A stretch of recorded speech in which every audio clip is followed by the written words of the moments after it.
वैष्णो देवी का आशीर्वाद पाने की सच्ची कहानी।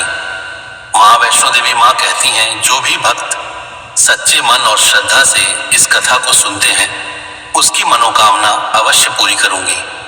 ध्यान से सुने अंत तक। हिमालय की गोद में बसे एक छोटे से गांव में सुरेश नाम का एक युवक रहता था। वह बहुत ही सरल, मेहनती और ईमानदार था, लेकिन उसके जीवन में संघर्षों की कमी नहीं थी। पिता का देहांत बचपन में ही हो गया था और घर की सारी जिम्मेदारी उसी के कंधों पर आ गई थी। माँ बीमार रहती थी और छोटी बहन की पढ़ाई भी उसी को संभालनी पड़ती थी। सुरेश दिन रात मेहनत करता, लेकिन जितना कमाता वह घर के खर्च में ही खत्म हो जाता। कई बार उसने सोचा कि वह शहर जाकर काम करे, लेकिन माँ की हालत देखकर वह गांव छोड़ नहीं पाता था। धीरे धीरे हालात इतने बिगड़ गए कि घर में दवा और खाने के लिए भी पैसे नहीं बचे। एक दिन गांव में एक साधु आए। उन्होंने लोगों को भक्ति और विश्वास का महत्व समझाया। सुरेश भी वहां गया और अपनी परेशानी उनके सामने रखी।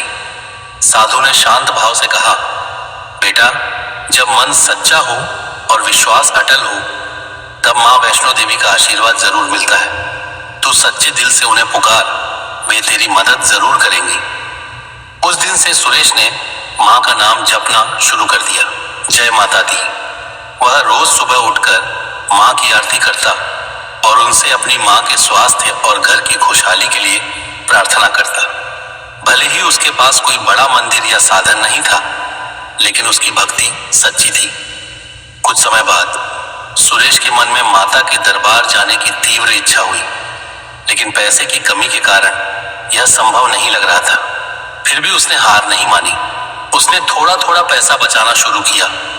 कई महीनों की मेहनत के बाद आखिरकार वह यात्रा के लिए तैयार हो गया। यात्रा बहुत कठिन थी।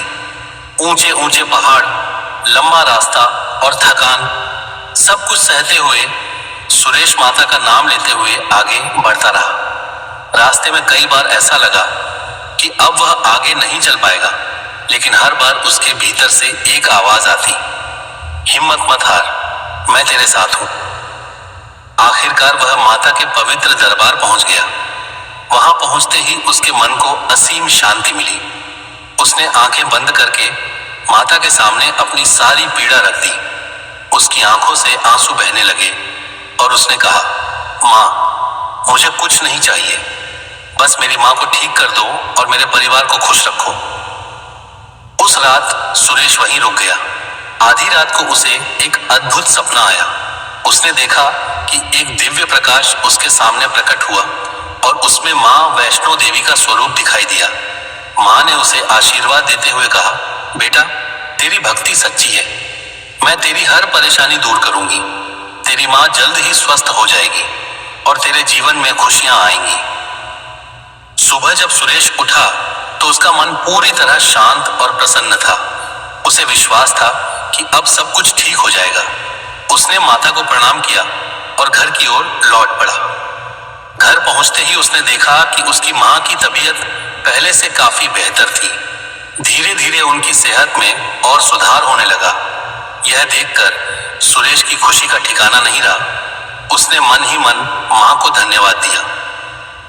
कुछ ही दिनों बाद गांव में एक नई फैक्ट्री खुली, जहां काम करने के लिए लोगों की जरूरत थी। सुरेश ने वहां काम के लिए आवेदन किया और उसे नौकरी मिल गई। उसकी मेहनत और ईमानदारी के कारण उसे जल्दी ही पदोन्नति भी मिल गई। अब उसकी आर्थिक स्थिति भी मजबूत होने लगी। सुरेश ने अपनी बहन की पढ़ाई पूरी करवाई और उसकी शादी अच्छे परिवार में कर दी। उसकी माँ पूरी तरह स्वस्थ हो गई। अब उसके घर में खुशियां ही खुशियां थीं। एक दिन सुरेश ने सोचा, यह सब कैसे संभव हुआ। तभी उसे माता के दरबार की वह रात और सपना याद आया।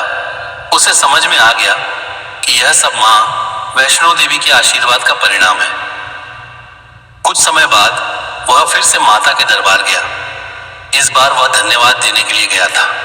उसने माता के सामने सिर झुकाकर कहा, माँ, आपने मेरी हर इच्छा पूरी की। अब मैं अपना जीवन दूसरों की सेवा में लगाना चाहता हूँ। उस दिन के बाद सुरेश ने जरूरतमंद लोगों की मदद करना शुरू कर दिया।